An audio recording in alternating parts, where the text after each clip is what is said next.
Have you ever looked up and wondered what's on that utility pole? In this video you will find out. This is a crossarm.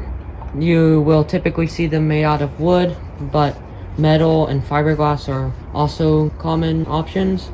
This is an insulator, more specifically a line post insulator. This is used on what's called tangent construction, where the wire just goes straight through. On top of here is a preform wire tie. I'll put a picture of that right now. And that you just twist into place. This over here is a pin insulator. Those you can find in porcelain and plastic/polymer, similar to line post insulators. This is a cutout, a porcelain one. This is the primary lead, which goes to the line, and this is a hotline clamp. You'll typically see them either crimped on, or a hotline clamp like this, or a hotline clamp to a stirrup. This is a door in here. I'll open that and close it.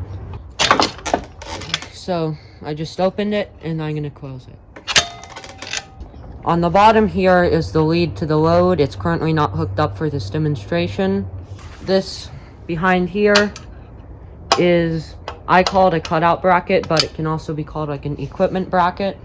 This is a crossarm brace because it braces the crossarm. It prevents it from rotating on the pole. And of course, this is a pole. Those can be wood, composite, or concrete, or metal, or whatever you might find. There's a lot of bolts and stuff used. For example, an eye bolt, where you might attach a dead-end insulator, which I'll show you in a minute.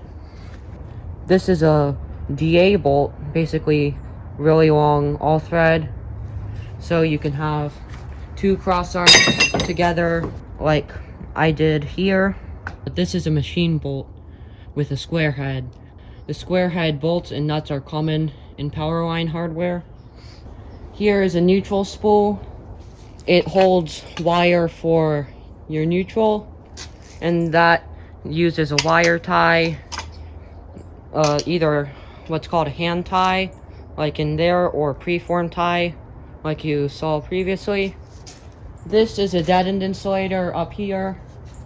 That one's porcelain. Newer ones are usually polymer. And hooked to it and clamping the wire is this dead-end shoe. You see those in a couple different styles, but what they do is basically they hold the wire in place and they hook to the dead-end insulator. Up there is what is called a knock-on here. It's basically a connector for big wire. You can find them in sizes for smaller wire or crimp style. By the way, the neutral spools are about this big. Another important part is a lightning arrestor. Basically, if there's lightning in the lines, it'll go through here and then out the grounding lead into the ground. This is a guy hook. So the guy wire will go around here, around, over, and then back around, and it's hooked on there. The method of securing the guy wire to the pole will vary a lot, but this is just one method. Up there on the top of the pole is a pole top insulator. That is basically an insulator on a special bracket that allows it to mount to the top of the pole.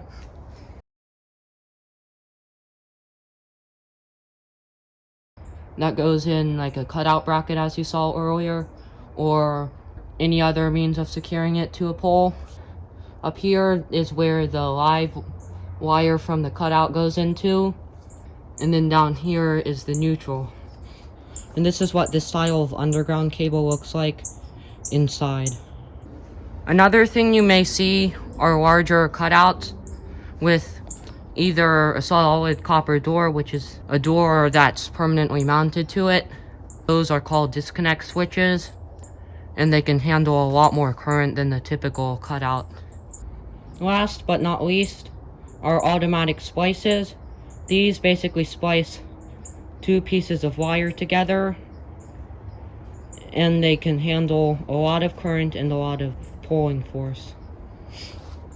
So now hopefully you know what's on a utility pole. If you have any questions, please feel free to comment or message me on Discord or put a post in my Discord server.